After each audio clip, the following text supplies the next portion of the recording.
Algumas vezes nas nossas vidas nos deparamos com as seguintes perguntas, com as seguintes interrogações. Por que fazer isso? Por que fazer aquilo? Por que aprender isso? Por que aprender aquilo? Foi o questionamento que perguntou Lucas ao seu tio, dizendo qual é a necessidade que eu tenho de aprender expressões algébricas, expressões numéricas, no seu estudo de sexta série, quando se dizia x é igual a 5, y é igual a 0. Qual é o valor de x mais y? Naquelas contas que a gente nunca sabe quando nós vamos precisar dela. Pois é exatamente isso também que a palavra de Deus nos ensina. Às vezes nós vamos à igreja, ouvimos um sermão, ouvimos uma palavra, ouvimos uma pregação, ouvimos um testemunho, e dentro de nós há algumas interrogações dizendo assim, por que eu estou ouvindo isso? Qual a necessidade que tem de ouvir isso ou aquilo? Às vezes até mesmo lendo a palavra de Deus, nós começamos a ler e nos questionamos, mas eu estou lendo isso para quê? Qual é o objetivo que eu estou lendo isso? Qual é a necessidade de eu ler isso ou aquilo, de eu aprender isso ou aquilo? Pois é, o salmista Davi responde isso em um dos seus salmos 19 e o versículo de número 7 e 8. Se você perguntasse a ele, Davi, por que eu estou lendo isso? Ele diria, porque os preceitos do Senhor são justos e alegram o coração. Meu irmão, minha irmã, paz do Senhor, tudo bem com você? Família, tudo bem? Mais um devocional diário da AD Holinés. Hoje nós estaremos aprendendo o tema dizendo por que fazer isso. Salmos de número 19, versículo 7 ao versículo de número 11. Há muitas coisas que nós vamos ler hoje. O próprio Jesus disse assim, aquilo que eu falo hoje para vocês, vocês não entenderão hoje, mas entenderão depois. Então há muitas coisas que nós vamos ler hoje, vamos aprender hoje, sem saber quando iremos utilizar, quando vamos precisar em nossa vida. Mas o salmista já esclarece que os preceitos do Senhor são justos e alegram o coração. Então nós lemos para alegrar o nosso coração, não é verdade?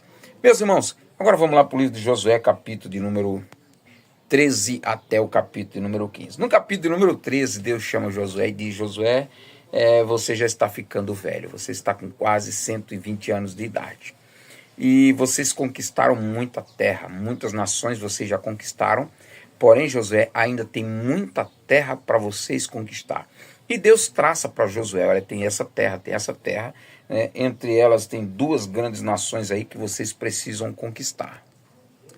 E Deus dá uma aula geográfica, mais uma vez, eu já falei isso algumas vezes, né? Ele dá uma aula geográfica, olhando o mapa como se fosse de cima. E ele vai dizendo, olha, tem essa fronteira, tem o Sidônio que vocês precisam derrotar, tem a Filistia, vocês precisam também tomar a sua terra. E ele começa pontuando para Josué aí no capítulo de número 13.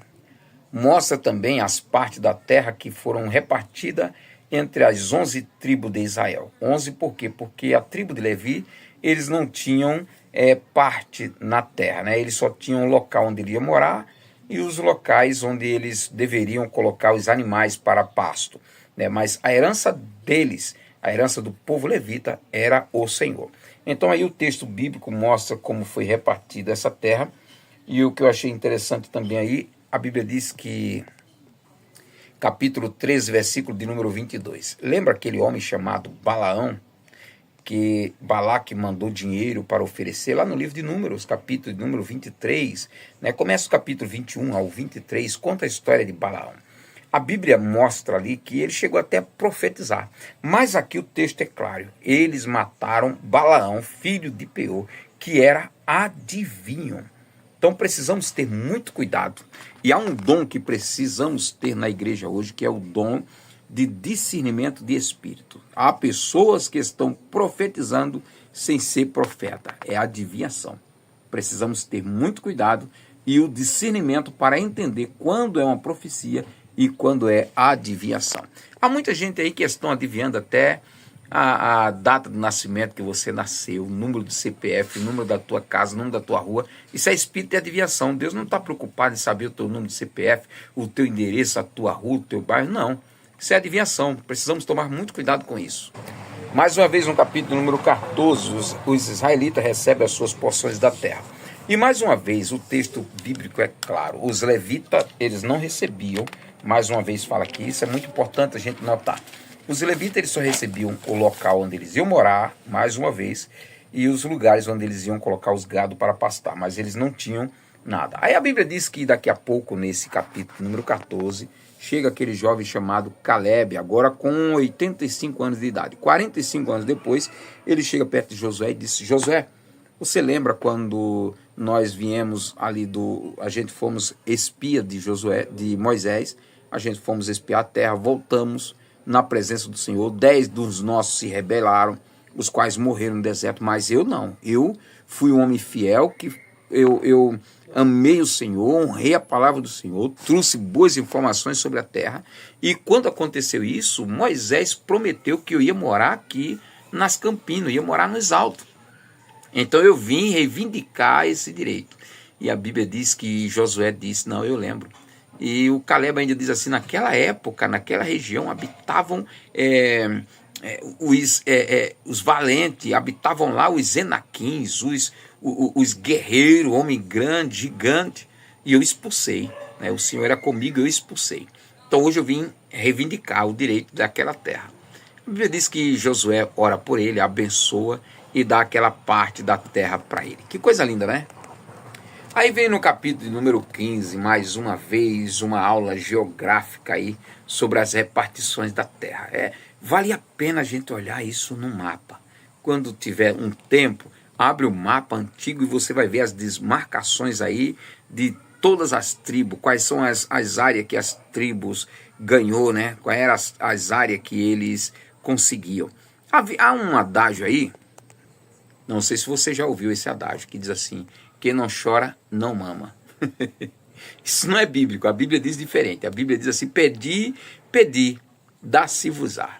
A Bíblia diz que Caleb tinha uma filha, o nome da sua filha se chamava Axa.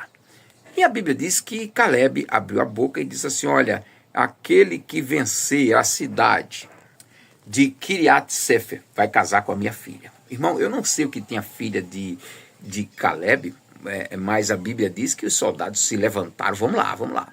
E a Bíblia diz que Otoniel foi e venceu os Kiriat Sefer. Venceu e agora volta para buscar o prêmio, né? Que era filha de Otoniel, Axa. Aí ele casa-se com Axa, e Axa, agora vem o choro, Axa insiste com Otoniel, que agora é seu marido, disse: olha, pede ao meu pai um outro presente. Pede para o meu pai mais terra aqui, porque o nosso pai só deu para mim terra seca, uma terra árida, um deserto. Vamos pedir para o meu pai. E Otoniel não pediu. Um dia ela desce lá do jumento, encontra-se com o pai e disse: pai, eu quero lhe pedir algo. E o pai dela disse: pede, minha filha. E ela disse: pai, eu quero que o Senhor me dê mais um pedaço de terra, porque o Senhor só me deu terra do deserto. Agora eu quero um pedaço de terra, mais um pedaço de terra onde tem a água, né? Tem a água. E a Bíblia diz que o pai concede. Que bênção, né? Finaliza o capítulo número 15 de Josué, contando uma grande vitória do povo de Judá. A Bíblia diz que o povo de Judá conquistaram 112 cidades. Mais uma triste notícia: a Bíblia diz que eles não conseguiram expulsar do meio dessa cidade os jebuseus. Isso vai dar problema. Você vai ver. Lá na frente vai dar problema. Há coisas, irmãos, que a gente não resolve logo. Ontem eu falei sobre isso, hoje mais uma vez. Há coisa que, se você não resolver, o problema tende a crescer. Procure as pessoas que você tem algo para resolver, alguma pendência com você, ou você com eles, e resolva. Resolva enquanto estar a caminho. Resolva enquanto há tempo. Nós precisamos de ter amigos, nós precisamos ter alinhado e precisamos de ter paz, né? A Bíblia diz aí que eles não conseguiram expulsar os jebuseus.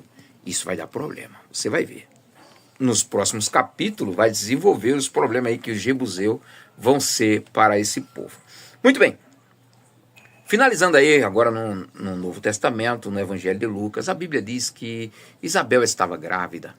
Maria foi visitar. Maria volta, Isabel está com 8 meses. Mais um mês se passa, Isabel agora tem um filho. 8 dias depois que o filho nasce, o povo vai na casa de Zacarias, que era marido de Isabel, na casa de Isabel, para procurar, para acompanhar a circuncisão, que era no 8º dia que a criança nascia. Então foram lá. E na circuncisão se daria o nome desta criança. Aí perguntaram, qual o nome do menino? Qual o nome do menino? Todo mundo doido para saber, né? Hoje, o menino ainda está lá no forninho, a gente já sabe o nome do menino, né? Mas hoje, por exemplo, está para nascer um sobrinho meu e a gente já sabe o nome, Ravi, né? Mas antes se dava o nome depois que o menino era circuncidado, né? Depois de circuncidado. Mas nesse caso, Gabriel já havia dado o nome para Maria, para Zacarias, que o nome do menino seria João. A Bíblia diz que o pessoal todo querendo saber qual o nome da criança, e Isabel diz, olha, o nome do menino vai ser João. Mas João? A gente pensava que era Zacarias, o mesmo nome do pai, mas João? Não tem nenhum João na sua família. E Zacarias até então estava mudo, ele não falava, né? Lembra da visão que ele teve lá no templo? E o anjo disse para ele, você não vai falar antes do menino nascer.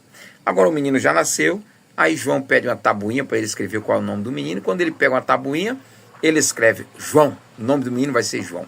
E de repente a língua dele se solta, ele começa a falar de novo, mas não fala normal. A Bíblia diz que ele é cheio do Espírito Santo e começa a profetizar, falando sobre a vida desse menino que todos esperavam. E a Bíblia diz, finalizando aí, ele diz que esse menino será profeta do Altíssimo. Ele vai adiante do Salvador, vai abrir os caminhos, tal, profetizando lá a mesma profecia que o profeta Isaías falou, não é isso? Aí, finalizando aí, a Bíblia diz que o menino cresceu, se fortaleceu no Espírito Santo, viveu no deserto até o dia em que se apresentou ao povo de Israel.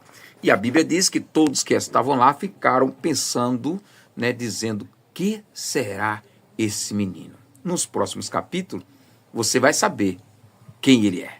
Grande abraço, Deus abençoe, amanhã temos mais.